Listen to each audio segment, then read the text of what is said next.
Terima kasih Anda masih di iNews Pagi bersama saya Nata Arman dan pemirsa, demikian tadi adalah berita pilihan dalam iNews Pagi hari ini dan kita ke informasi selanjutnya. Pemirsa, demo tolak tambang emas ricuh di Nrekang, Sulawesi Selatan. Masa aksi tuntut Bupati Nrekang dicopot dari jabatannya.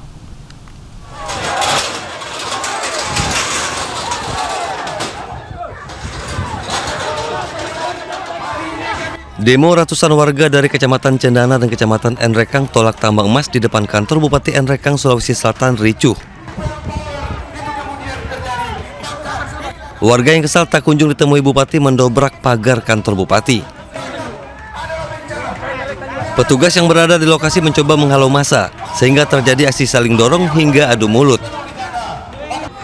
Aksi sempat mereda setelah Bupati Nrekang menemui massa dan berjanji akan memanggil pihak terkait dalam rapat RDP yang akan digelar oleh Pemkab dalam waktu dekat. Tidak puas, massa kemudian membakar ban dan memblokade jalan trans lintas tengah Sulawesi sehingga akses penghubung antar kabupaten ini lumpuh total. Di hari ini masih bumerang, belum ada keputusan yang otentik yang beliau sampaikan. Karena keputusan yang menjadi harapan masyarakat hari ini itu belum dijawab secara real oleh pemangku kebijakan dalam hal ini Bupati Nrekang. Massa mendesak Bupati mundur dari jabatannya, sebab tambang menurut warga hanya akan menimbulkan dampak negatif terhadap lingkungan dan ribuan warga di 2 kecamatan. Dari Nrekang, Sulawesi Selatan, Jufri Tonapa, iNews melaporkan.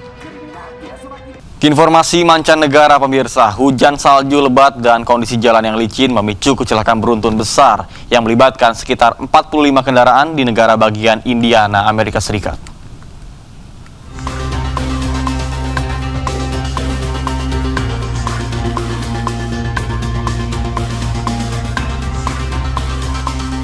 Kecelakaan beruntun besar yang melibatkan sekitar 45 kendaraan terjadi di negara bagian Indiana, Amerika Serikat.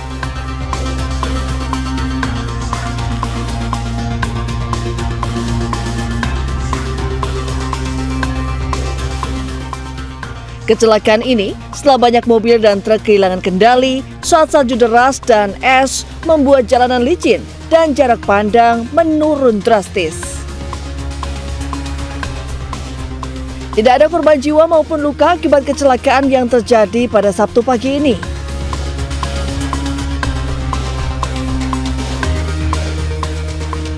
Dibutuhkan waktu sekitar 6 jam untuk membersihkan jalan tersebut hingga bisa dilalui kembali.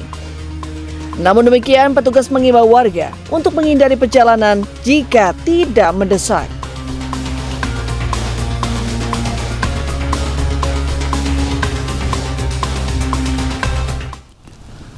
Diguyur hujan deras selama beberapa hari, sebuah ruas jalan Kragujevac, Serbia ambles dan mengakibatkan lalu lintas yang menghubungkan permukiman dengan pusat kota terputus.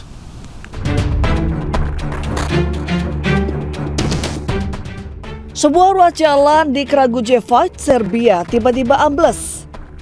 Pejabat Dinas Pekerjaan Umum Serbia menyatakan penyebab awal amblesnya jalan diduga terkait pergeseran tanah akibat curah hujan tinggi yang mengguyur dalam beberapa hari terakhir. Dugaan sementara, dinding penahan tanah runtuh dan menimpa jalan yang berada di bawahnya. Akibat amblesnya jalan, arus lalu lintas yang menghubungkan pemukiman dengan pusat kota terputus.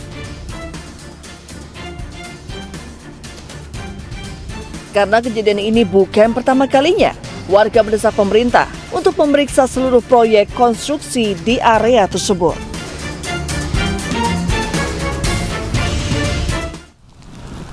Provinsi Barat Sri Lanka berada dalam keadaan darurat nasional setelah siklon Ditwa menyebabkan banjir dahsyat di wilayah tersebut.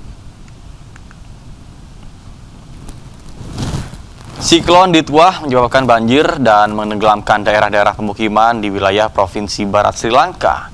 Banjir menewaskan sedikitnya 366 orang, menghancurkan infrastruktur penting di wilayah barat dan memblokir lebih dari 200 jalan.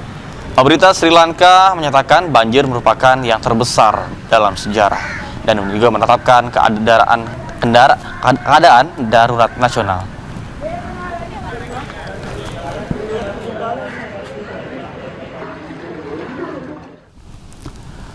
Militer Israel kembali melakukan pelanggaran gencatan senjata dalam peredakan dan meledakan rumah warga di Palestina.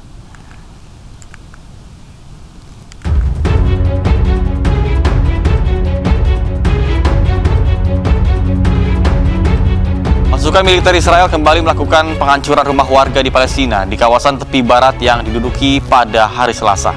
Rumah yang diledakkan merupakan rumah milik seorang tahanan yang dituduh sebagai militan dan diduga terlibat dalam pengeboman bus di Israel. Sebelum peledakan, pasukan Israel memaksa beberapa keluarga Palestina untuk meninggalkan sekitaran rumah tersebut. Aktivis dan pemimpin Palestina mengecam tindakan ini sebagai bentuk pelanggaran berat hak asasi manusia dan hukum internasional.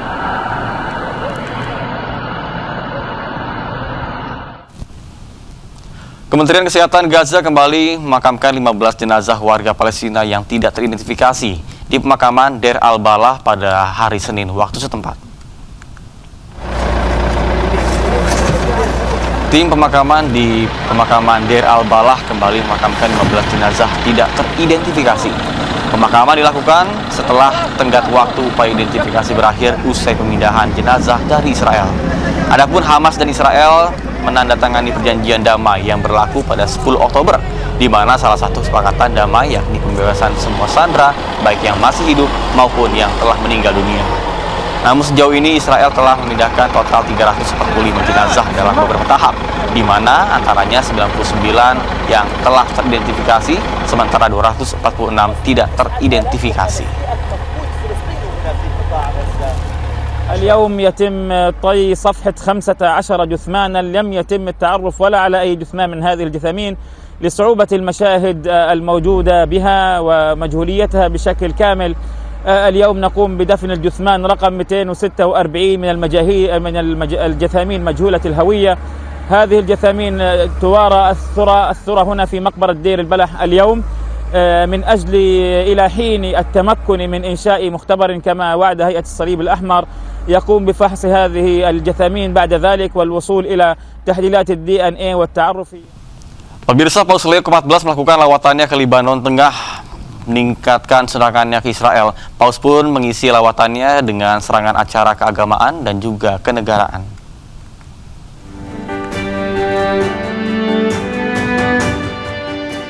Paus Leo ke-14 memulai lawatannya selama 3 hari di Lebanon dengan serangkaian agenda yang padat. Di antaranya mengadakan doa hening untuk para korban ledakan mematikan pada bulan Agustus 2020 lalu di pelabuhan Beirut. Paus memimpin doa dan menyalakan lilin bersama Perdana Menteri Lebanon Nawaf Salam. Paus juga menyapa dan menghibur keluarga korban dari ledakan yang merenggut nyawa lebih dari 200 orang dan melukai lebih dari 7.000 lainnya.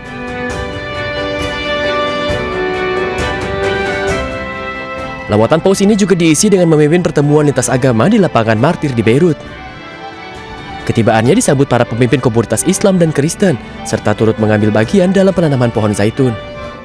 Dalam pertemuan ekumenis dan dialog antaragama ini, Paus berpesan agar seluruh umat manusia dapat bersatu, mewujudkan kehidupan yang damai bagi seluruh dunia. Pertemuan tersebut melibatkan sekitar 300 undangan dan 9 pidato yang disampaikan oleh para pemimpin spiritual Muslim dan Kristen. Kunjungan Paus Leo ke-14 ke Lebanon ini dilakukan di tengah meningkatnya serangan udara Israel di Lebanon. Ini merupakan lawatan perdananya usai dirinya terpilih menggantikan mendiang Paus Fransiskus bulan Mei lalu.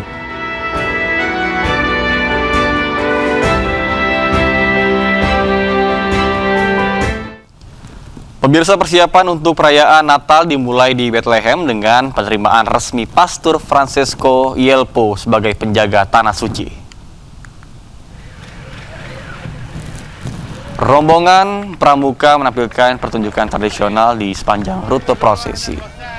Penerimaan resmi Pastor Francesco Yelpo sebagai penjaga Tanah Suci berlangsung setelah penangguhan perayaan selama 2 tahun karena genosida di Gaza. Sang penjaga mengakhiri perjalanan di gereja kelahiran Yesus, di mana dirinya memimpin misa khusus yang dihadiri oleh umat paroki. Penjaga Tanah Suci menjabat sebagai pemimpin regional otoritas tertinggi bagi mayoritas biarawan Fransiskan di seluruh Timur Tengah. Pemerintah kota telah menerima penjaga Tanah Suci sebagai persiapan perayaan Natal dan mengumumkan upacara penyalaan pohon Natal pada 6 Desember.